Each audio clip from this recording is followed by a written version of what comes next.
Hello, welcome to Brent's Prime Food Adventures. I'm Brent. Today we're in the Boulder, Colorado area at my home again. And I have two special guests with me, Karl and Jonathon Burgart. Today's episode is for anybody who wants to increase their knowledge of olive oil. Karl and Jonathon are experts in the field.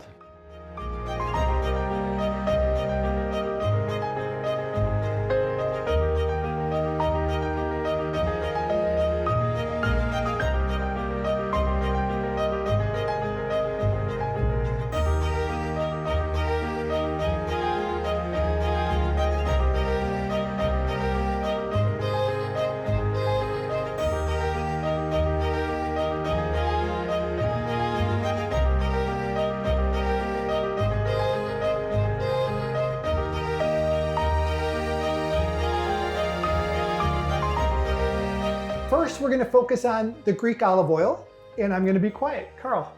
Hi there. Hi, everybody. We offer an organic Greek olive oil. It's certified organic and certified kosher. And this olive oil is smooth and buttery, wonderful for all applications. You can cook with it. You can use it at high heat.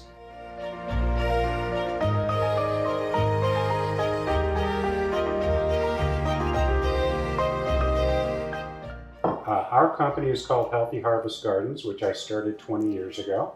And it actually happened kind of like a fluke. My Italian mother had quit using olive oil, and I asked her why, and she said, it doesn't taste the same. And so I sat with that for about 8 to 10 years, and then I decided to figure out why olive oil doesn't taste the same anymore. And I figured out that almost all the olive oil on the market are what we call commercial olive oils. That means they are processed, they are heated, they are blended. They're from different cultivars, even from different countries. Mm-hmm. So I said, I wonder what the difference is. And I got the opportunity to taste a real organic Greek olive oil from a family single estate in Greece. And I couldn't believe it. Nice. Yeah. And that was 20 years ago? That was 20 years ago. You traveled to Greece to do this? They didn't come to you? No, I actually met them in Missouri. About 4 months after I tasted their olive oil, I took my first trip to Greece. Okay. And it completely changed my life. Great. Yeah. So. By the way, we're at my townhome. If you hear lawnmowers in the background, they're mowing the lawn today. That's just the way it works sometimes. So speak loud, guys. Exactly. And Karl and Jonathon are both owners of Healthy Harvest Gardens. Yep. So when I tasted the real Greek olive oil for the first time, I could not believe the difference in flavor and the difference in energy I felt throughout my body. Okay. And then I decided I had to investigate more into this, and I jumped in with both feet and both hands, and it turned into a business for us. All right. Yeah. We're going to have two episodes. This one is about the Greek olive oil. They have another olive oil, which is from Italy, called the True Tuscan. That's going to be the next episode. Today, we're really going to focus on the Greek olive oil.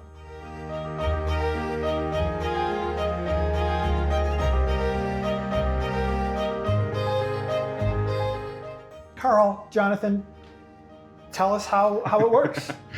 For years, we got our Greek olive oil from a single organic estate. Went over and visited that estate, which we also buy their olives. We've then kind of grown and grown, and now we get our Greek olive oil from a very large cooperative that's certified organic and certified kosher. It's the exact same olive, and the quality is unmatched. We only buy olive oil that's not filtered. It is cold pressed quickly, within 30 minutes to an hour of picking, which is critical to get high-level olive oil. It's an early press olive oil, like both of our olive oils, and an early press allows you a much higher smoke point. So I sear steaks in this, I bake with it. It all comes from the same estate. The Greek olive oil here, guys. That is actually from a co-op. This is from a co-op. Explain what that means. So a co-op is a group of farmers that get together and pool their oils, their olives. Okay. Olives and oil. And the reason they do that is just like co-ops in this country, so they can mitigate risk and buy insurance together.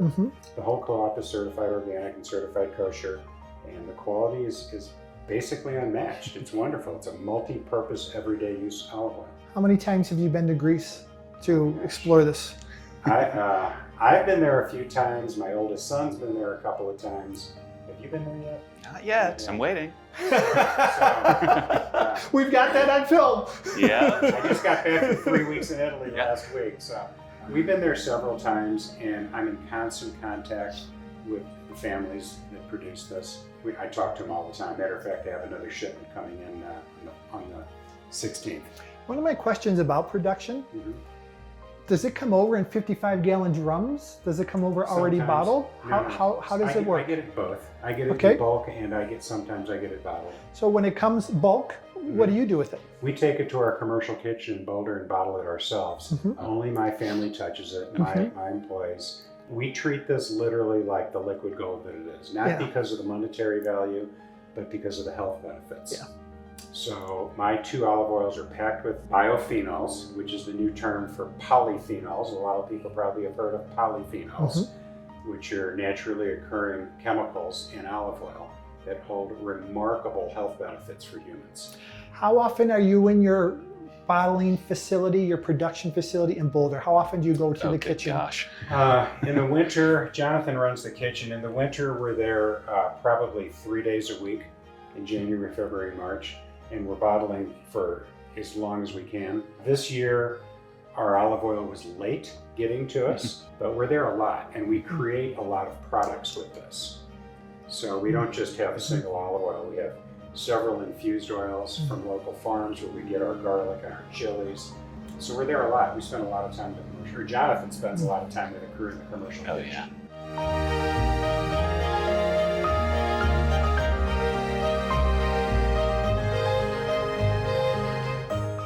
What really caught me with the Greek oil was the taste. And I'm Italian. My mother was Italian, but it doesn't matter. Her famous words were, "Good is good," when it comes to food. So the first time I tasted this, smooth and buttery, wonderful. And I slurped it like you're supposed to aerate olive oil when you eat it, and I got a deep burn in the back of my throat. Yeah. Changes the flavor of your dishes completely. We tell everybody it's a game changer in the kitchen. When you taste olive oil, quality olive oil, is it similar to like a wine? Very. Oh, Yeah, I would. yes. Yeah. Yeah, very. I mean, not the taste, You obviously. smell, but you the way you do slurp, it. it hits Yeah. the back of your throat. Yeah, we always smell it first. We rub some on our hands and heat up our hands and smell our hands.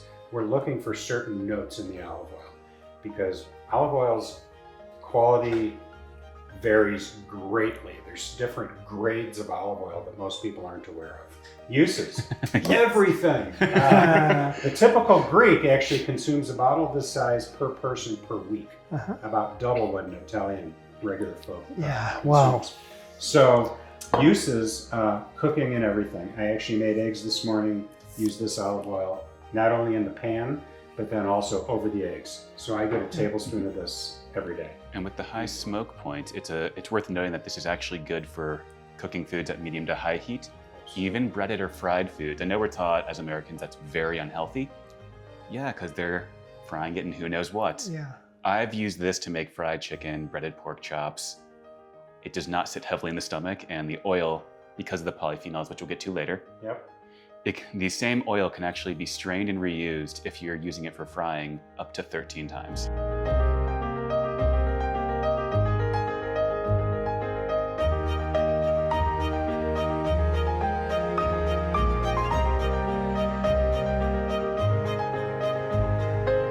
So let's talk about smoke point.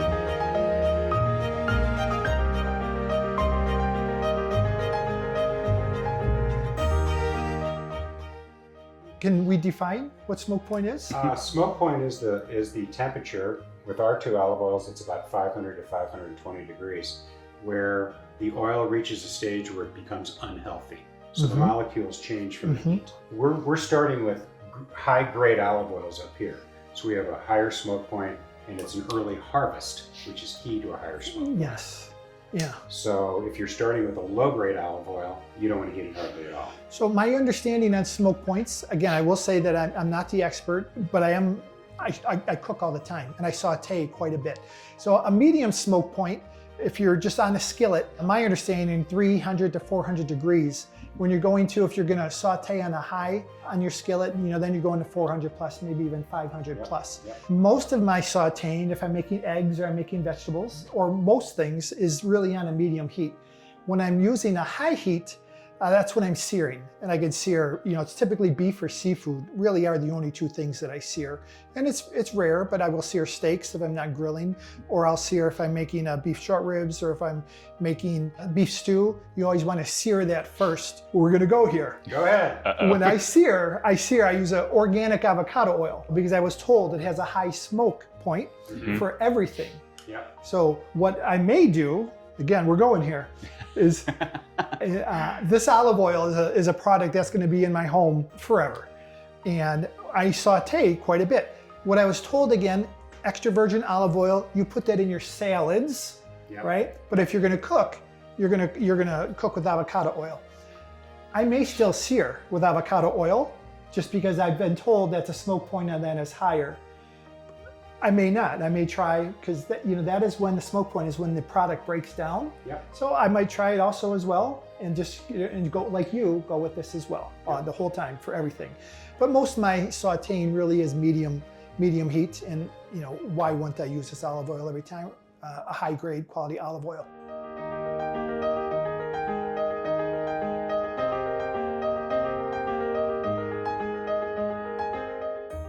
I do want to say, and this is kind of funny, I showed the extra virgin olive oil that's in my cupboard right now, and they said throw it out, right? Or use it for engine parts, man. That's an option if you don't want to waste it. Hinges. Without naming that company, I recognize these are commercial olive oils. Yeah. Commercial olive oils are made differently. And commercial olive oils, it's been proved, are not the healthiest for you. That's it. They're not going to have the levels of the biophenols that you're going to get from really high grade olive oils. They're mass produced by corporate world to make a lot of sales. Yeah. As we talk about Mediterranean diet and health benefits, they say olive oil over and over, but it's really limited olive oil, a tablespoon or two.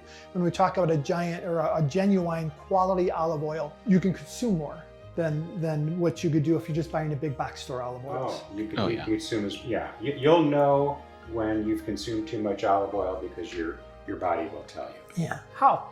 Diarrhea. It is a natural lubricant for the joints, the muscles, and the digestive system. So if you take too much, your body will say that's too much. So my Greek olive oil actually, one of the biophenols in it is actually proven to help with or cure arthritis. My Greek olive oil that I started with in about 14 days took my hands from that to that. And this is 8 years before the science came out proving this. And I just went with the advice of a retired MD in Greece who told me that I was getting poor quality olive oil in the United States and I wasn't getting the health benefits. I couldn't believe it when it happened to me. That's when I jumped in with both feet. So I just want to say again, it's not enough to consume olive oil, guys. You really have to consume a high quality olive oil to get the true benefits. It's almost like a juice, like an olive juice. The oil is called. I've heard it referred to as such. So there's several biophenols in extra virgin olive oil. And I say extra virgin because as you come down, extra virgin is the highest grade. When you come down in the grades, it's a reduction of all the health benefits. It's that simple. Okay. The main two that we like to talk about are oleocanthal and olerapine. Is there anything higher than extra virgin? No. Okay, but there's certainly different levels of quality of extra virgin. Thousands. Thousands. Okay. Okay, so extra virgin is the best. Extra virgin, first cold press is the best. And there's great olive oils in every country. I've had them in numerous countries. Tell me about cold press versus, I call it hot pressing, I would use the word. Actually, Tell me about cold stone press versus mechanical press. Yeah, talk about that. For the term extra virgin, there's several things that have to be in there for it to be legally termed extra virgin. One of them is cold press, which has been misnamed for years. It literally just means room temperature. So it doesn't mean you actually make it cold. Okay. Okay. But that is opposed to heating. Most commercial olive oils, I would say, from my reading, are heated somewhere in the process. And the reason they heat it is because you can extract more oil when the olive is heated. Or when the pit is crushed, they can add heat and chemicals to that to extract more oil. What does the heating do? It destroys the olive oil. Yeah, and what does the chemicals do? It destroys the olive oil. Okay. So if you're going to put something like that in your body, what are you going to do to your body? Okay. But the heating allows them to get larger quantities of olive oil from the same amount of, Of olives. course. Yeah. It's all about, cost-effective Ugh. marketing and manufacturing. It is, of course, Oh, big- which is why it's, it actually costs less, for lack of a better term. And there's no Yeah. doubt about it. Mhm. A lot of people don't understand that there's millions of olive pits, the stone in the center of the olive that's left over. Well, there's a technique that's used commercially, it's standard practice, where they crush the olives and add chemicals to them and heat, and they extract oil from the pits. Huh. And that oil that they get is odorless, colorless, tasteless, nutritionless. What do they do with all that oil? They add it back Okay. to the oil to expand the batches. So in high-grade extra virgin olive oil, there are these naturally occurring chemicals that for years we've called polyphenols. That term was changed about 5 years ago to biophenols, which kind of describes the biological process better. These biophenols are extremely important to human health.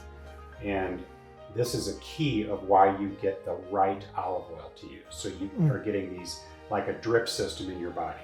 It's also a reason that I use olive oil with every meal, high-level olive oil like mine, with every meal, because I want these like a slow drip.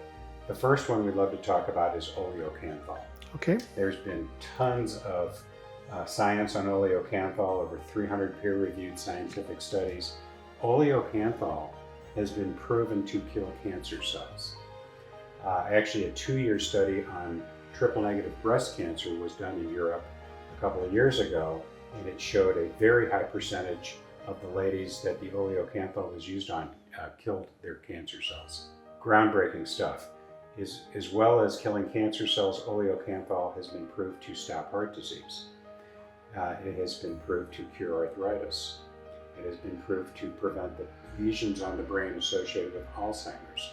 A wholesome diet is key, but a wholesome diet without a high-level olive oil, you're not going to have the fat to carry the fat-soluble vitamins through your body correctly. So if you look at the Mediterranean diet, which is made up of a lot of fruits and vegetables and nuts and things like that. Seafood. The key is the fat they're using as the carrier of those vitamins through their body. This is the key. And in our country, unfortunately, in the US, we have, big corporate America and its corporate world as well that are selling very low grades of cheap olive oils that are technically olive oil, but they're not high-grade medicinal olive oil. One of the reasons I moved to Colorado is I wanted to maintain a healthier lifestyle. I feel like I could do it better here. It's a very active state than I could where I was in the Midwest. But I had already been following loosely the Mediterranean diet. I used to joke, I made some of those recipes. Yeah. But I can't emphasize enough what I'm learning. This is really huge. So olive oil is, if not the biggest component of the Mediterranean diet, one of the larger ones.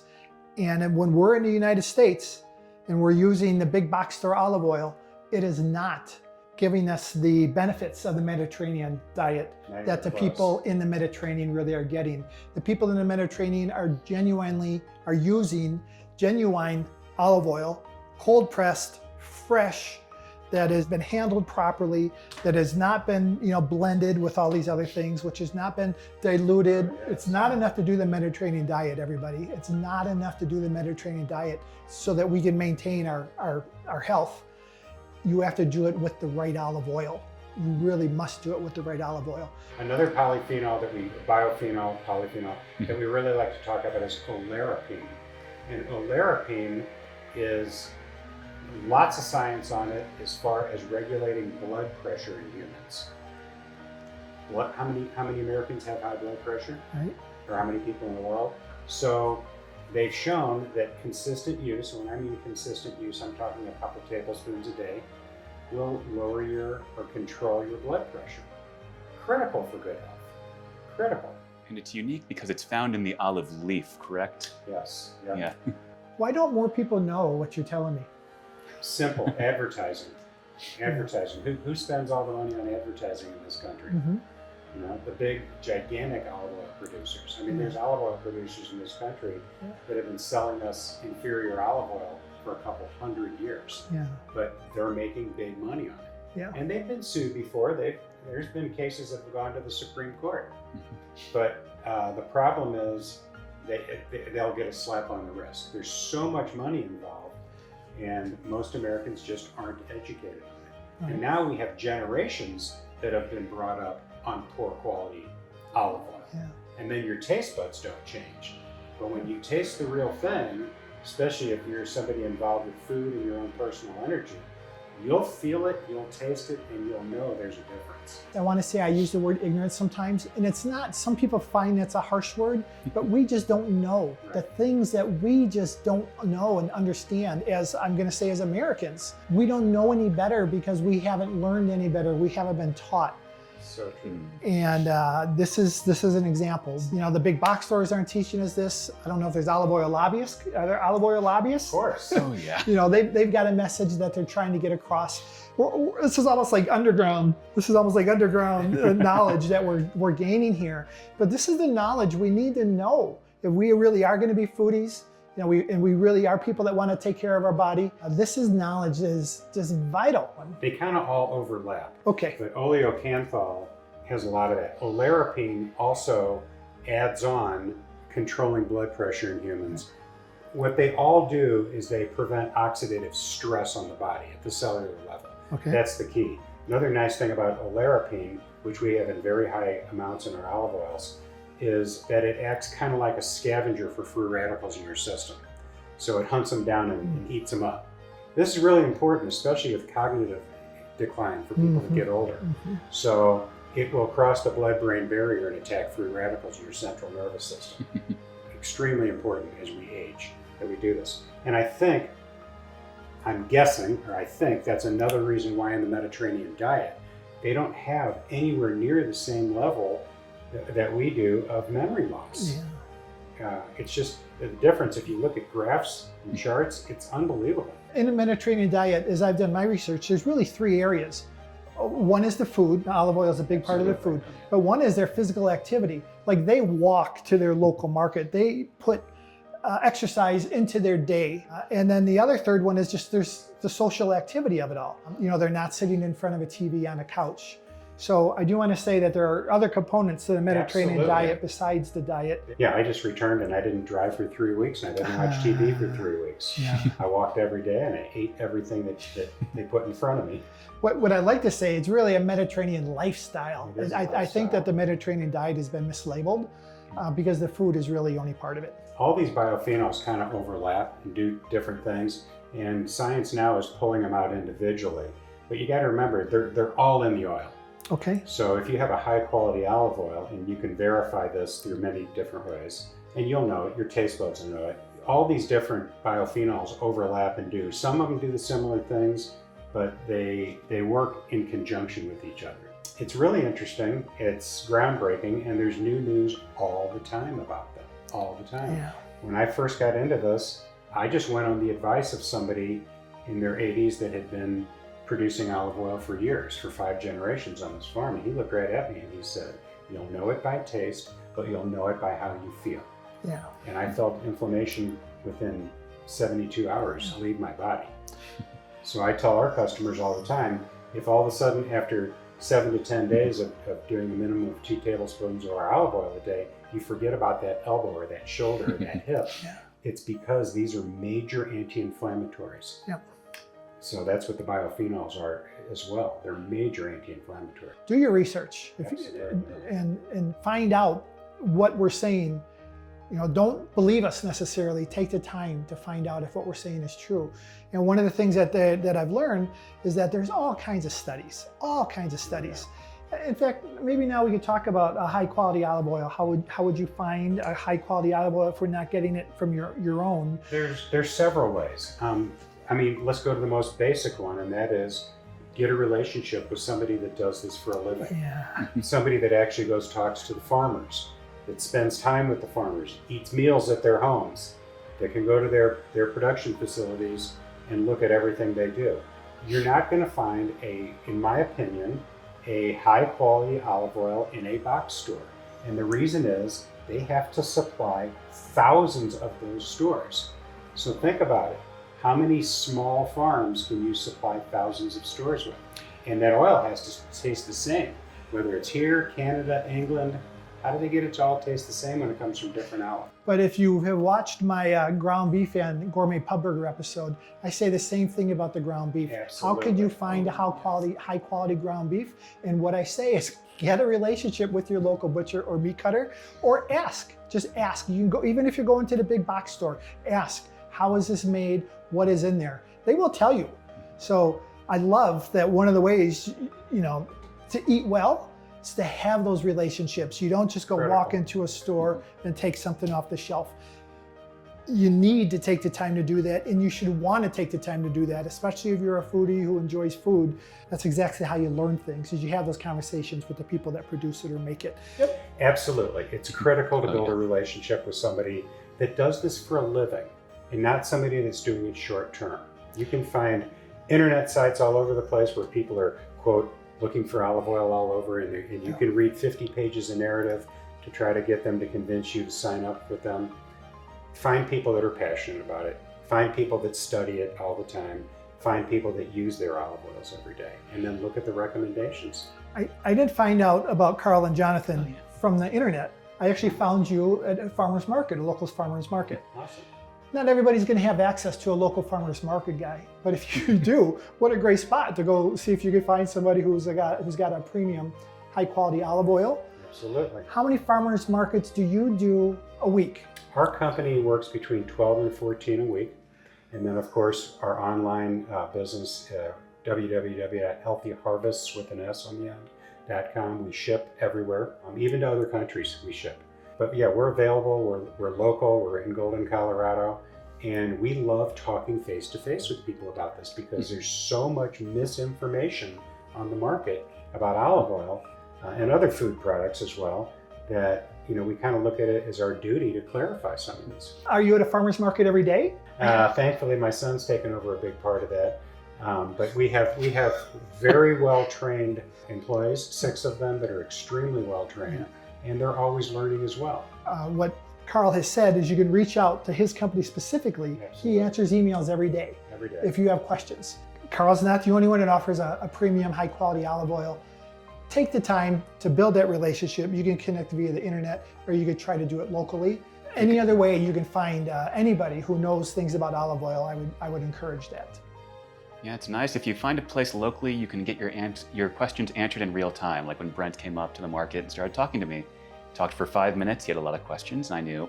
You knew something. You didn't tell me at the time, though. And I said, Jonathon, I'm a foodie. One of the reasons I'm asking these questions, I know a little more about food than the average person. And Jonathon says, I could tell. Let's just do your homework, people, like you would with anything else. If you want to buy quality eggs, go get to know somebody that's got chickens that feeds them organically. Same with beef, same with cheese. What's going to happen next? Jonathon and I are going to cook, and we're going to use the Greek olive oil. Jonathon, what are we making? We're going to use a recipe off their website. What is it that we're going to be making? We're going to be making lemon olive oil cakes with a nice lemon glaze. Yeah, and I'm not a baker. I can run a grill, but I'm not a baker, so I'm looking forward to baking with Jonathon because I'll be a little bit outside of my comfort zone. Oh yeah, don't worry. It's like we'll convert you soon, okay, to the baking lifestyle.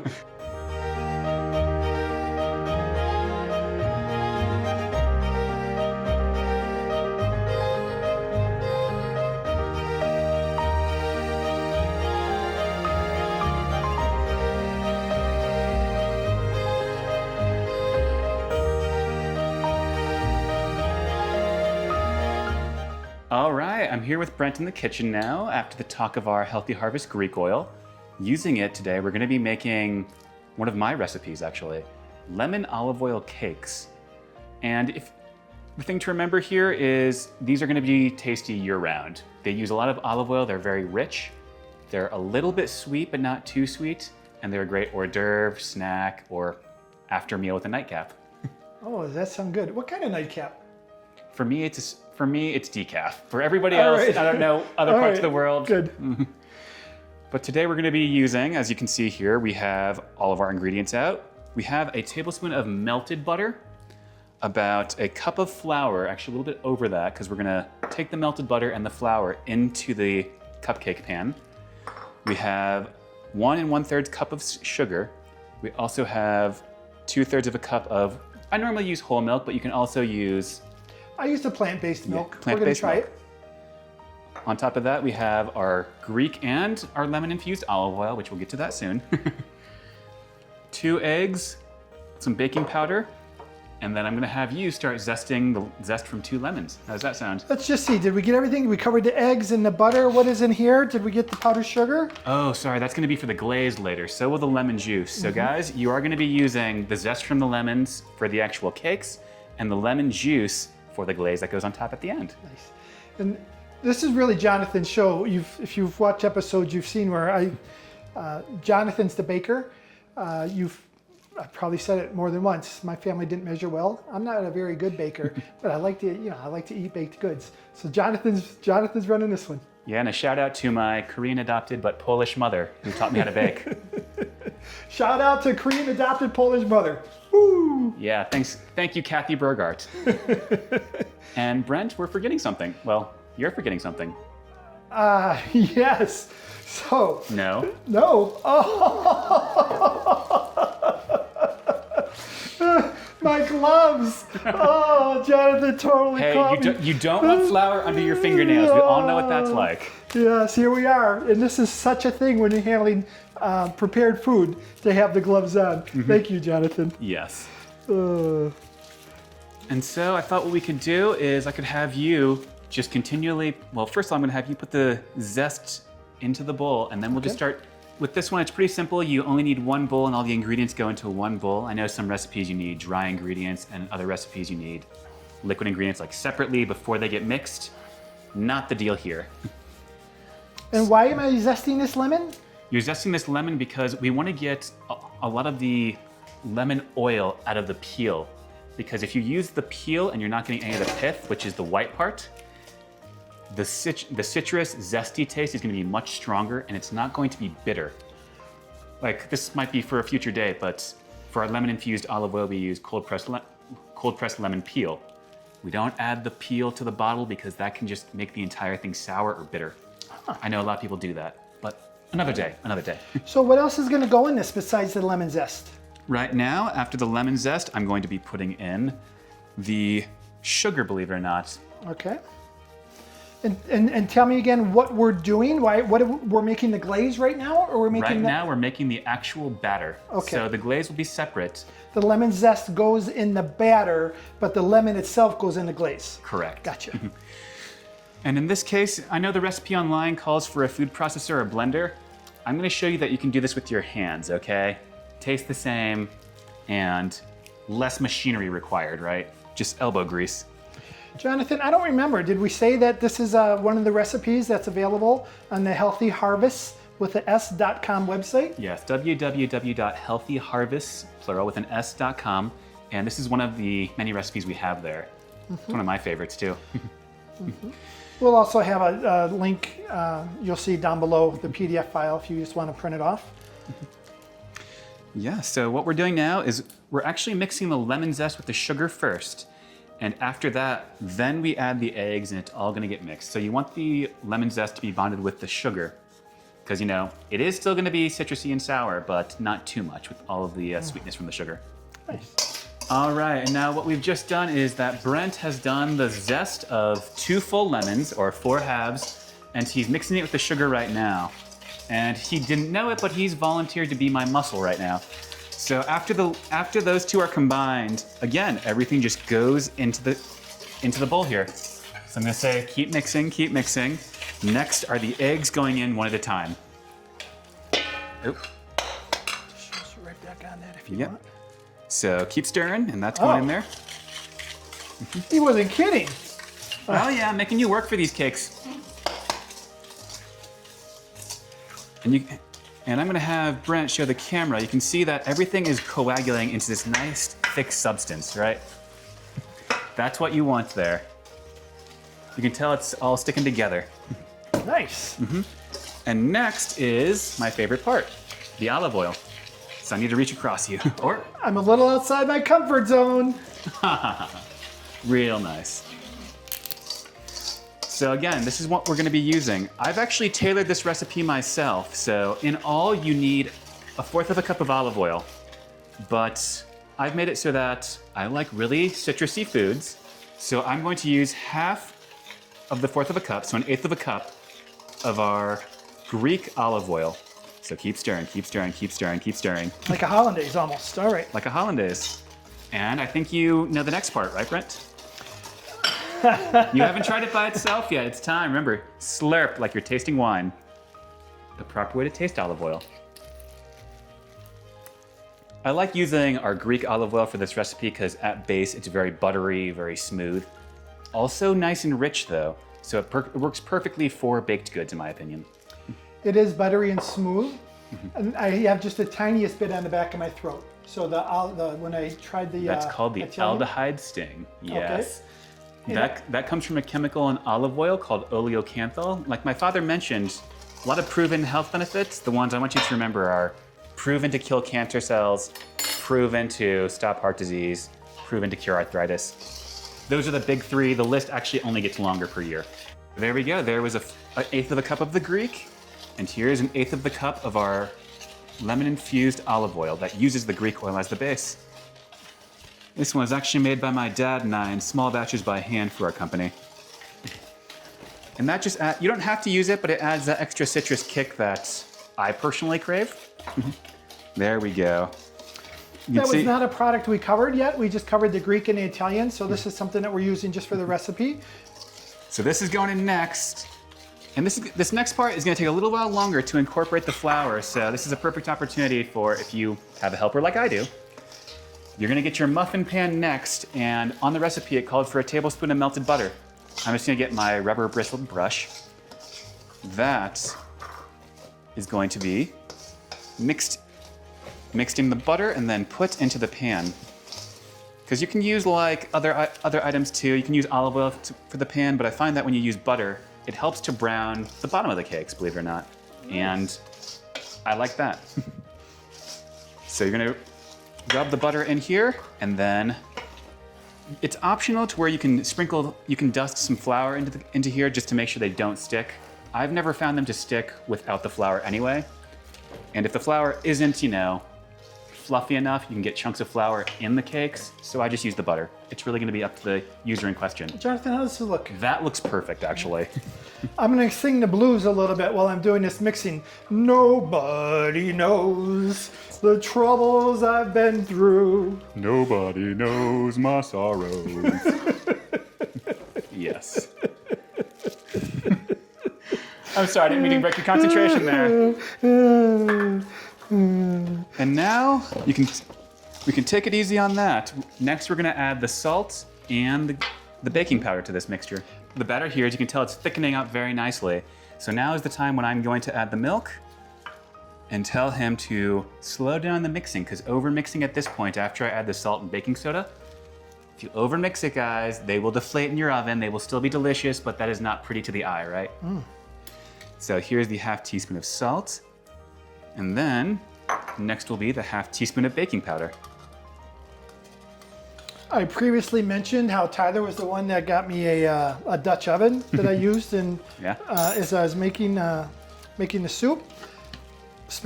My son Spencer is the one that got me the salt shaker that I used. All right, and now, once everything is incorporated, it's nice that Brent has the eighth of the cup measurement, because as you can probably tell, measuring them and putting them into 12 little spots equally, not the easiest thing in the world.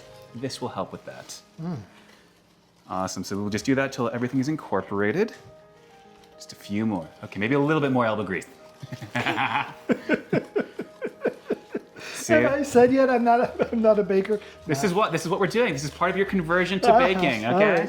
All right. That looks perfect. Can you show the camera? See, it is a little bit thinner. It's supposed to be. All right. And Jonathan, where did you learn to bake? Did you say that? Mom taught you, or did you? My Korean mother was adopted by a Polish family, so growing up in my household, I had the Italian dad that cooked, you met him earlier, and I had the Polish mother that taught me how to bake. Okay, so you did mention the Polish part, but I didn't realize she was the one that taught you to bake. Got very lucky. I had Polish in-laws, your Polish grandparents. Both of them spoke Polish. They came over from Poland. I never learned to bake, so I couldn't assume anything there. See, look at that. Now, Brent, I want you to do this because I want you to notice something when you scoop this. You notice that it's very thin on batter, but at the same time, it's a dense material. Does that make sense? Sure. It pours easily, but it feels very heavy, which is much like the actual finished product. It'll be a nice light cake that is still very rich and dense. All right. So obviously not a full meal. Great snack though, great finisher after a meal. And who doesn't like lemon, right? Right. No, really, who doesn't like lemon? All right, now we cleaned up the pan a little bit because we did some dripping that got between the pan, no big deal, just wipe it off. These will be in the oven for about 22 to 25 minutes. So I'm going to set the timer for 22 minutes, the preheated oven at 350. Yes.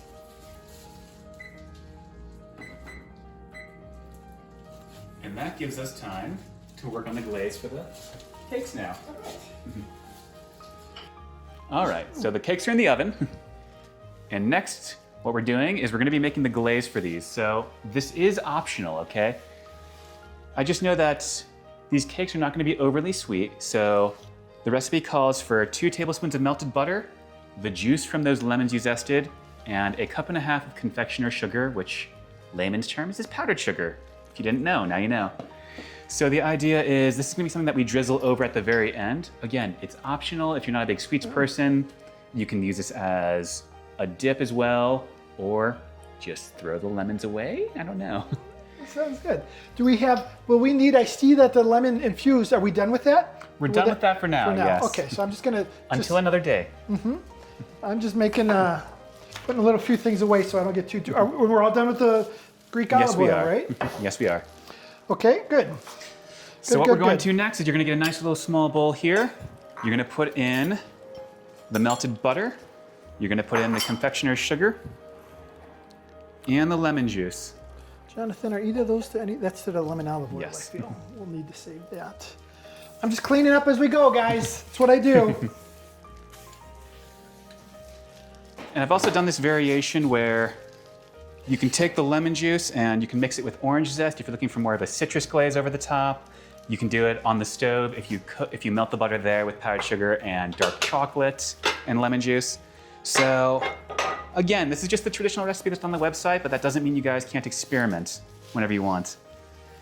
And thanks, Brent, for the lemon juicer here. This is gonna make things a lot easier and a lot faster. That lemon juicer, it's the second time it's being used. I got sick of not having one. Fair enough. It's like I knew Jonathan was coming over to make, tell me the recipe again. I'm gonna say it wrong. Let me try. Lemon olive oil cakes? Yes, that's correct. Yes! See, you're getting closer to being a baker now. It's like I knew Jonathan was gonna come over and make it when I bought that. Not true, but it's like. I would have believed you. You could have lied. So now that the lemon juice is in there, I'm gonna hand this tool off to you. There's a seed in there. And really, again, you're just gonna whisk. I know that sounds like a lot of sugar, but as we know with confectioner's sugar, it can be used a lot of times for simple syrup, so it dissolves fully and properly into the mixture you're using.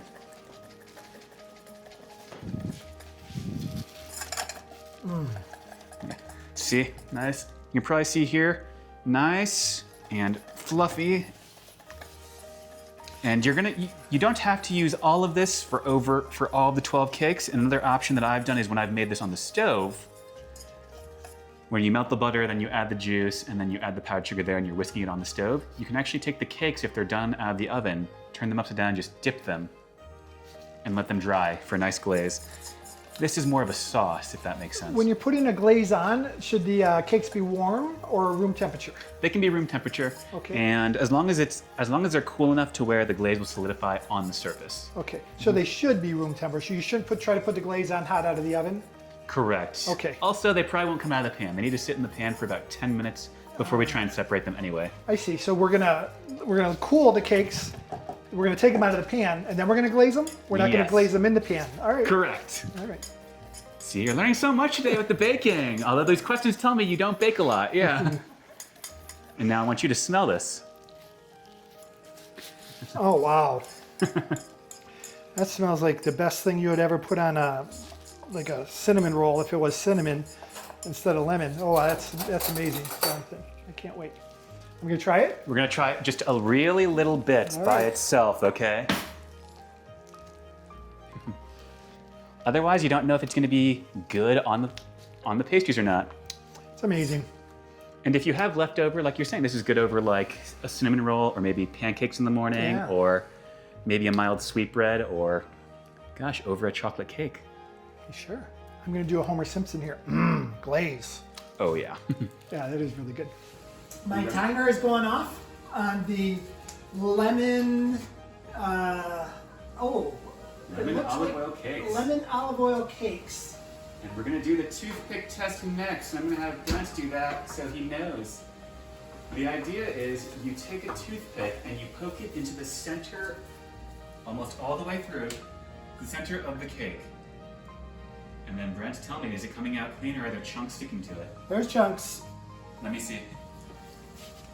No, that's done. Those are done. We're going to leave Those those are right done. now. There's little chunks, little chunks. If the cakes weren't done, you'd see big wet chunks. Do you see how I'm a little bit brown on the outside of a couple, but not all of them? Yes. And we feel like that's enough. So we're just gonna, perfect. That was 22 minutes. And then while we were grabbing the camera, it was another couple minutes. So Jonathan, what I'm gonna do is I'm just gonna turn my oven off now. And we're gonna leave these out to cool. For 10 minutes, yep. And then we'll revisit them then. Okay, so these have been resting for 20, 30 minutes. Yeah, you only need 10, but we wanted to make sure it was fully cool before we start the removal process, right? And just to explain, we've got a dozen here. We're gonna put 2 plates of sticks. We decided that we're gonna glaze them all. And what Jonathan's gonna do now is they're delicate. We're just gonna take them out and put them 6 and 6, and then we'll glaze them. And then, what do you know? I think we're gonna try them again. Yeah, usually I like to use the blunt end of the... Oh, these are a little bit delicate. See, this is good though. We use the blunt end of the butter knife and we go around the rim. And eventually it just pops right out. There we go. Nice little guy there. And I think I'll just start the next ones. All right, so we have them removed from the pan. As you can take a nice look at them here. I'm going to drizzle the glaze. The non-baker needs experience, yes. And I might just, Jonathan asked me to do both, but I might just do one and have him do the other. We'll see. And I'm not going to do the back and forth that he referred to. I'm going to, who knows, what is it exactly that I'm doing? My corrections will come later, everybody. What exactly is it that I'm doing? I'm going to let you do it, then I'll show you what I do, okay? Thank you! Of course. In fact, this should be fun. There's bakers everywhere, I feel like, that are watching this, saying, Brent, I thought you were a foodie. I am a foodie, but I do not know everything. In fact, I wallow in my lack of knowledge about certain things. So now I want to get a little heavier here. I don't feel like I got all this enough here. Okay. There we go, Jonathan. Show me how to do it. Show me how to do it. And just a reminder, guys, this part is optional. You don't have to use them with the glaze. I just find that the lemon juice adds that slightly sour and sweet feel to the cakes because the cakes are pretty sweet. You know, there's a cup of sugar in there, or over that. Not that this is a competition, but we'll see whose turns out better. Oh my gosh. There we go. That's the pro. The back and forth. The idea of this is that it's not supposed to look uniform. You can tell that it's spilled everywhere, but there's the finished product. And the favorite part is up next, isn't it? The ones that we send home are going to be these. The ones that I keep here at my home are going to be these. Oh, I see. You're going to show these to all your friends tomorrow. Okay, okay. All right. So you had gloves, if you wouldn't mind. Go ahead and go ahead. We're going to use these up. What to say? Which ones am I pulling from? Which one is yours? The better ones. All right, fine. This will be yours. I'll just squeeze it before I drop it onto the plate. And you know what? I've been without a glove for a minute. I haven't been touching the food, and it's just my own food here. Go for I'm it. Go for it. I'm going to stay off. And, Do we clink plates? Sure, I do. I think we do. Cheers. Cheers. Mmm. See, without the glaze, they'd be a little bit sweeter, but the sourness of the glaze helps to balance out just basically what is a simple sweetbread. And we have the top, and it's just crusty, and the middle is moist. Jonathan, very, very well done. Thanks for having me, as always. If you enjoyed this episode, please feel free to like and subscribe or comment down below, especially if you have a particular item that you would like to see featured on Brent's Prime Food Adventures. Go ahead and leave that in the comments. I'll take a look. Cheers.